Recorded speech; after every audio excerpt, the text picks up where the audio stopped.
Vivirás en la cárcel, Earl. La única pregunta es en cuál.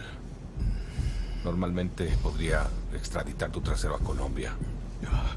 Te violarían todos los días hasta que sangres, lo cual te mereces. A menos que me digas lo que necesito saber y te quedas en el país. Manda esto a nuestra embajada en Colombia lo más rápido posible y prepárame otra llamada con la Policía Nacional. Hecho. Capitán Jorge. Sí, estoy bien.